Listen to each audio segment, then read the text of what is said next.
You might be smarter, but they've been playing this game for so long. They know how to divide working class white people and working class black people and pit them against each other. Because when you have a problem, you got a problem. But when you got two problems, you put them together and let them solve each other. Hire one half of the poor to kill the other half. This is the thing that we're dealing with. So instead of actually dealing with the problems, it's not only black people that have been lied to about their history. Where in white people's American history is who fought for all the fact that there wouldn't be 10-year-olds working in a slave labor camp, right? Making a steel mill shit for the robber barons of this world. Who fought so that you would have an 8-hour day, and anytime somebody made you work more than that, you had to get paid? Who fought to say that your mom couldn't be fired for being pregnant? Is that filed under the commie history section of America? No. Those are workers' rights, and those affected everybody. The problem is that they never were applied across the board towards people of all races and cultures. But it still stands that those workers still got fucked out of their jobs. They were eventually replaced, and they were eventually abandoned by the system. So when you look at it from that perspective, without doing the historical analysis and putting it into context, you'll always be opposed to one another without realizing that you have more in common than you do apart. And that's the problem, that people don't recognize that commonality, because we can talk about how racism is real, but race is a social construct. We're one human race, right? We have different phenotypes based upon where we're from. Sure. You know what I mean? With less sun up there and more sun here, you know what I mean? People have a different hair based on the weather or the area, the temperament where they live. Absolutely. I think that's necessary to point out. We're one human race, and people have used the idea of that because they never want to discuss classism. That's the last thing on their fucking agenda. If you ever look up Fred Hampton on YouTube, I'm not talking to you, I'm saying to people at home, you'll find he's in a meeting, and I saw this very interesting meeting. It was a movie called, I think it was Bastards of the Party, or it was a movie about the Black Panthers, and it showed how Fred Hampton had gone into these communities where there were poor working class white people. And one of the interesting things I saw is, to your point, there was a white guy that was standing next to Fred, and he had a black vest, and on the side of his vest was a Confederate flag, right? Mind you, Fred is a Black Panther, one of the most prominent ones. He wasn't railing on that. For a second, he said, wait a minute, we can deal with these issues, but as white working class people that are being taken advantage of by the same corporations that are turning a blind eye and taking advantage of to us, if we unite, then we find more commonality amongst ourselves. I'm not saying that we'll ignore that. We can have a cultural discussion and a debate, which you'll probably lose, about the origin of that flag, about what it actually means and what it signifies, right? But if we unite as working class people, we can force them to come to terms now with us, right? Because we have a unified front where you can't say, oh, I'm going to replace the white worker with the black worker when he goes on strike. No, I won't strike because that's my brother in arms, and I won't allow you to use me to pit against him. In the other way, I won't allow these people to be the brunt of a system being tested on me.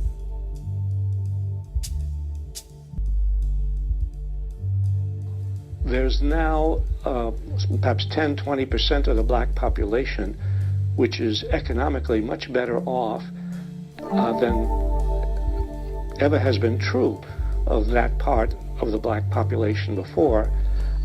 There are more openings in media and business and the professions for a certain number of black people. But I speak about 10 or 20%. For the vast majority of black people, their lives are still constricted by poverty and racism. So the civil rights movement accomplished a good deal by beginning to remove some of the important social barriers. What it did not remove was the barrier of class, the barrier of economic injustice. Martin Luther King recognized this. That's why toward the end of his life he began working for economic rights for black people. So the trajectory is one which took a very sharp upturn in the 1960s and which then has, you might say, settled down into a situation which is not going to change very much until there's a change in the economic system of this country. So long as we have an economic system based on profit and corporate wealth, there's going to be an impoverished class. And so long as there is an impoverished class, I'm talking about the 40 million people who don't have health care, the 20% of the children in the country who grow up very, very poor. So long as we have an impoverished class, black people will be disproportionately in that class. So the trajectory has reached a point where it is not going to go up much further unless we have economic changes which benefit not just black people but white people. Fundamental change in our economic and social system.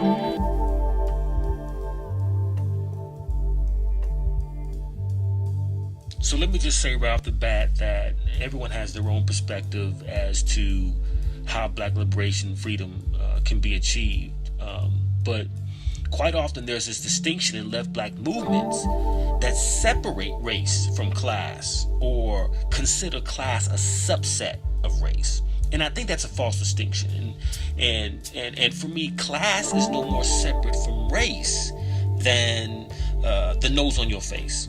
It's an intersection. And it's an intersection not just within black culture, but American culture as well, in which black folk are a part of and have been a part of since 1619. Now, when I talk to younger black activists out there, there's a challenge of organizing around race and class today, and how to see class issues as a broader web, and how to build anti-racist organizations rooted in anti-capitalist politics. And that's challenging, in part because, one, it requires us to consider how race and class intersect to create a particular social formation. And two, how does this organizing take shape on the ground? What does it look like in the streets? What does it look like in buildings? What does it look like in people's homes? And this has been a long-standing question for black movements going back to King, going back to Malcolm X, and even Fred Hampton, who just years before their respective demises began to expand their political space to include material politics on a national and global level, and one that also included other racial groups. That needed to include other racial groups, which meant poor whites as well. So we have to understand that undertaking the present class warfare that we live in today in no way, shape, or form supplants the focus on black struggle in terms of racial injustice. But this warfare, and I don't mean it in this kind of obtuse image of, white hillbillies on one side and on the other side you got blacks, Latinos, but rather poor, discriminated people overall who might be able to transcend the construct of race, to see how their socioeconomic position is dictated by 1% of the population who owns 40% of the nation's wealth, and which is driven by a political system that's out of control with free market capitalism, neoliberal policies, and corporate greed. So, while you have liberals, black and white alike, who rightly claim that racism undermines the life chances of blacks, these same folks are more likely to trace poverty and inequality to the behaviors and the attitudes and the culture of the poor, rather than looking at the effects of labor policies or trade policies or even the condition of a specific sector of the economy. They rather focus on the culture of poverty. And that is your crutch. That is your paralysis. And what this does is it treats race as fixed or permanent or static rather than a product of historical and political and economic forces. So let me just use an analogy really quick of three-card Monte. And so you have a con artist working the cards, right? That's your capitalist divisive government. You have three marks all ready to pick their card in order to make some individual gain for their movement or cause, whether it's political, economic, or whatever. But the shill, that's the one working with the hustler. That's the one working with the capitalist divisive government, is standing behind the three marks. And those marks are so focused on watching the moving cards, so intent on what's doing solely best for them because of the division that's been created by the mark, by the con artists. They're so intent on what they're doing that the shill is standing right behind them, picking all their pockets.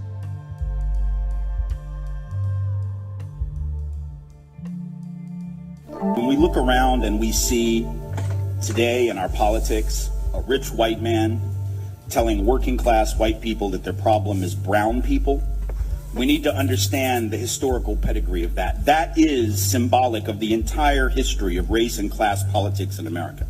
The history of rich white people telling working class and poor white people that their problem are black and brown people. So beginning in the 1600s, that is what happens. Prior to about 1670 or so, there was no such thing as the white race, at least not recognized as such, called as such. That is not what people of European descent were when they were in Europe. They were English, they were Irish, they were Scottish, they were whatever they were. They were not white. Only in the colonies do we become white, and for a very specific reason, because in those early years of the colonial period, where you had white indentured servants, one level above enslaved themselves, and you had African-descended folks, some of them enslaved for life, others indentured servants also in the earliest years of the colonies. Those people would often see their interests as being common. They all realized that they were being screwed over by the same landowners, the same elite. They fomented various rebellions like Bacon's Rebellion in Virginia, others as well. And as a result, the elite in the colonies realized that they had to figure out a way to get the other folks from Europe on their team. So they created this mentality that said, you're now a member of the white race, you're on our team, you're wearing our uniform. Now you're at the end of the bench, you may not get in the game, but you're on our team, you see. So then they start putting white folks, now called, on the slave patrols, right? Didn't really give them any land or any real power except the power to control people of color, which is why folks of color say, and they are right, that modern policing traces to the system of slave patrols and slavery, and we have to be clear on that because that's the history, right? So whiteness was created to divide and conquer, to create the notion that even though you might not have much, at least you're not black, at least you're not indigenous, at least you're not Mexican, at least you're not Chinese working on the railroads to build the transcontinental economy. You may not have much, but at least you have, as W.E.B. Du Bois said, the psychological wage of whiteness. And it's a trick that was played during the Civil War era on my people in the South, right? Rich folk, landowners in the South telling poor white folks who didn't own anything that they got to go out and fight to preserve the rich man's property in human beings. Fascinating. Why would you do that? Why would I go fight for your property? Well, because you told me that if I don't, these slaves are going to take my job. No, fool, they got your job. That's the point. If you got to charge $1 a day and you can make them work for free because you own them, guess who got the gig, Jack? Not you. So in fact, the system of enslavement was in the long run against the class interest of working class white folks, but they got suckered. Same thing happened in the union movement. You had white labor union folks who didn't want black and brown bodies in their union because it would reduce the professionalism of the craft. No, fool, it'll double the size of your union. And then when you go out on strike, they can't replace your happy ass with the brown folk that you didn't want next to you in the first place. Because when they do replace you with them, then you will blame them, not the elite. See how that works? It's a trick. And it has worked for hundreds of years. It is working on some folk right now. And it is our job to resist that with every fiber of our being.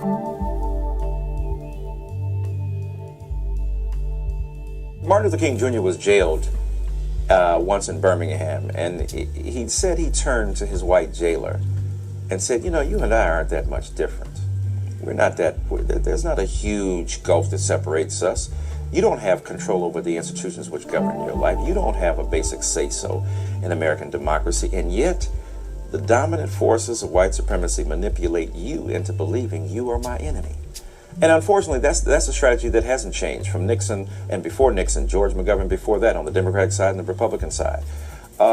And so I think what we have to tell our white brothers who are working class, blue-collar cats, is that you're in the same boat as most African-American people, as most Latino people. You suffer from the economy equally.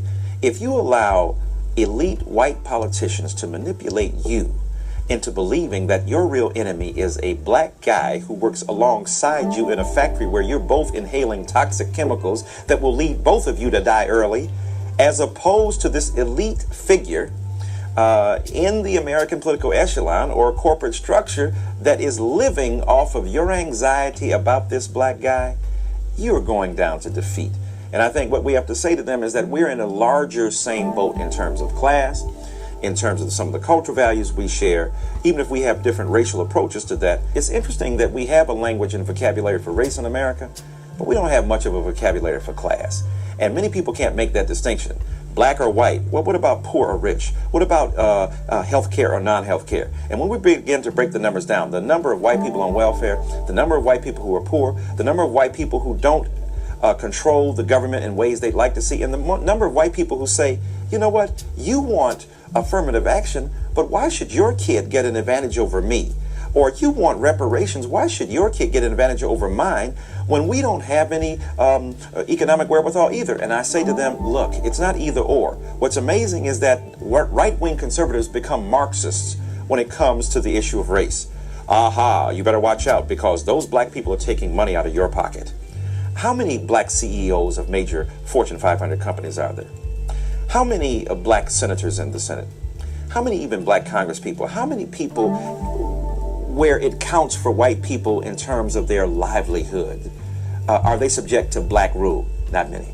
So when white people back up and begin to make an analysis about how they have been manipulated by these white elites, there will be the possibility of forging a much stronger link between progressive, working class, blue collar, white and black and Latino and red people as opposed to the continued manipulation of white working and corporate elites.